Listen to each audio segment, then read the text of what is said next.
Peter Bailey here. Welcome to my third episode in this series where I sort of chronicle my process, experience, successes, failures, all that in learning the Uilleann pipes. Since the last video, you will probably notice, if you've been watching at least, that I am no longer in my living room. I'm back in my office where all my other music stuff is. And that's because I bought a stool. If you saw, I think it was the first episode, I was mentioning that, where you sit is almost sort of a piece of equipment. And because my office chair has armrests on it, I have not been able to use this space, but I just got this Nilsurik stool from IKEA. I don't know, you tell me how to pronounce that. I actually found a review for this stool on YouTube because everything's here. I'll put a card link for that so you can check it out. It was $60, which is a little bit more than I wanted to spend on a stool for this. However, it's got a nice kind of gas piston in it. It's pretty comfortable. It's small. I can tuck it away when I'm not using it. So far I've been really happy with it. That said, I've got a bunch of stuff to go through, so I'm just going to dive right in. The first thing I'm going to talk about is I've intermittently been working on getting the hard bottom D as opposed to the soft bottom D, which for the most part is what I've been pulling off. My Channer and Reed are actually capable of switching between the hard and the soft just by changing the pressure on my bag arm. According to my instructor, that's not possible with every single setup. It is possible with mine, so I'm going to actually just real quick do that so you can hear and I can hear and feel the pressure difference between those two versions of that note. And for the record, I'm still just using the baritone drone.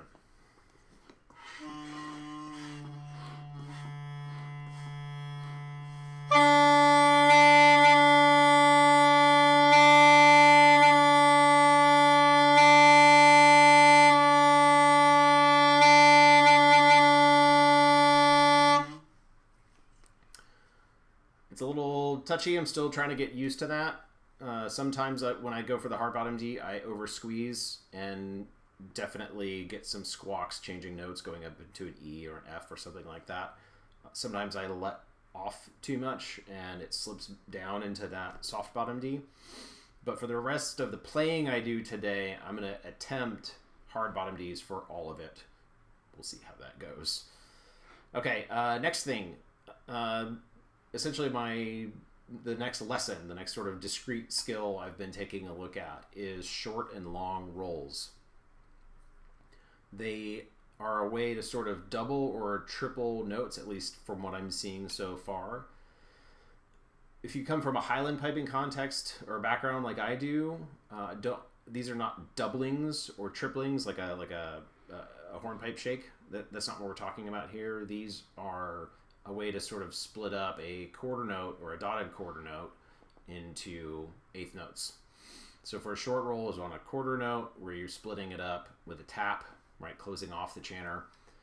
And for the dotted quarter notes, it's splitting them up with a cutting note and then a tap as well. I have a exercise that goes through all of that. And you can see it hits both short and long rolls on a bunch of different notes. On the top there, it's written out as you would play it literally, and on the bottom is what the sheet music would actually look like if this was appearing in a tune, where there's a little kind of, I don't know, smiley mouth notation to show that note should be rolled.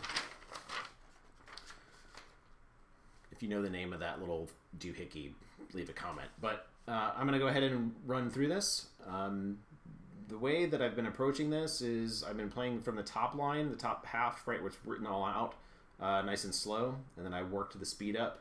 And once I was comfortable with that, I moved on to exclusively reading the bottom as it would appear in sheet music for tunes. So I'm going to go ahead and go through that at least once right now.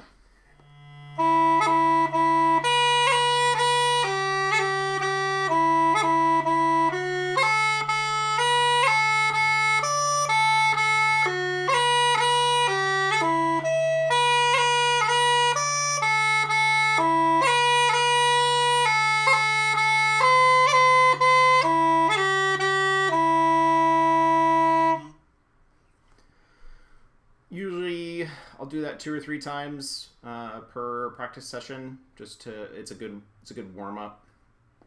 It's actually the first time I'm playing this instrument today, so I'm definitely not feeling super warmed up right now. But that's my introduction to short and long rolls, and I have an application of that in a tune here. It's called the Rambling Pitchfork. It's a jig. I will not be playing it at proper jig tempo.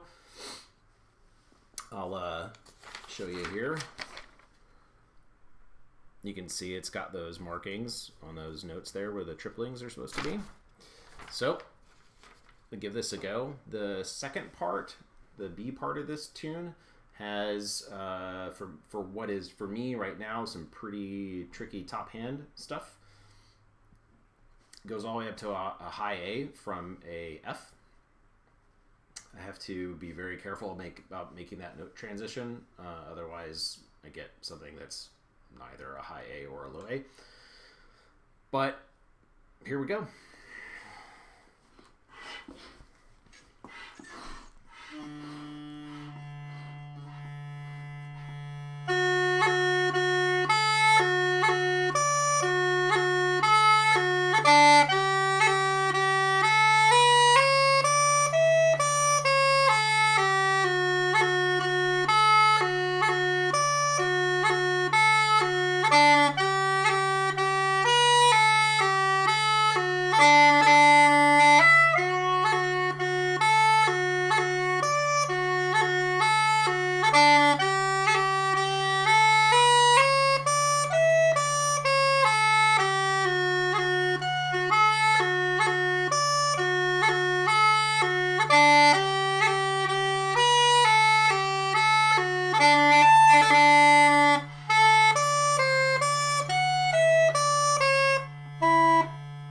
Try that again.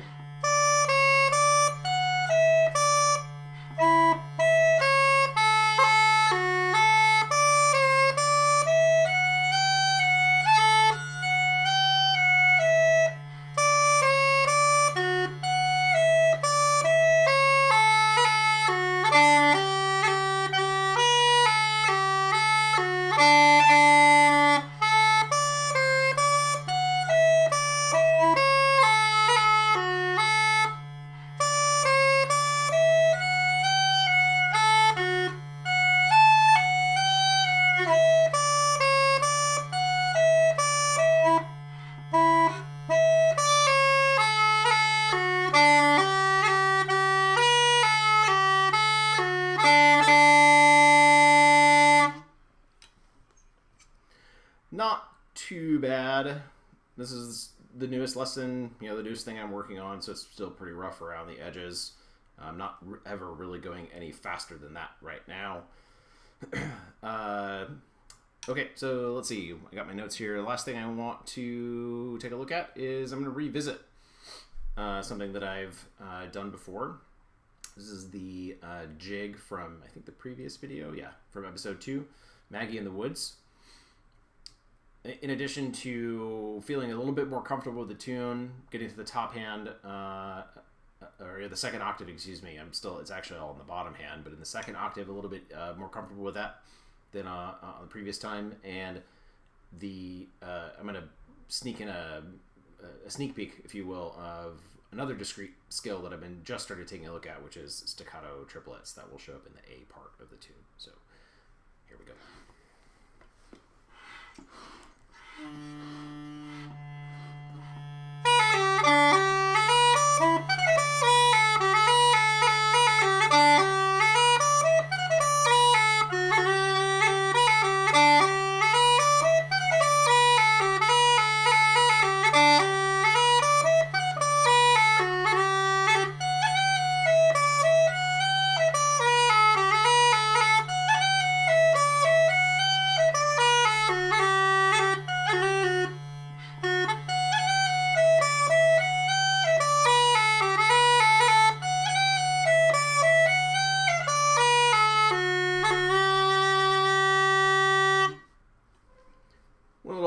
Goof there, getting up to the second octave, but that tune is starting to feel quite comfortable.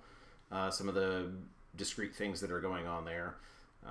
probably revisit that another time or two, come back to that. But hopefully from this point forward, moving on with other stuff.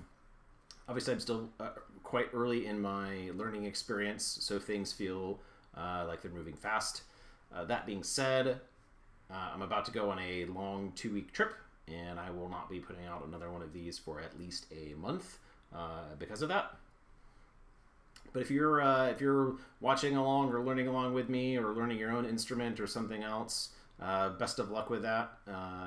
Keep practicing, and thank you for watching, and see you next time. Sláinte.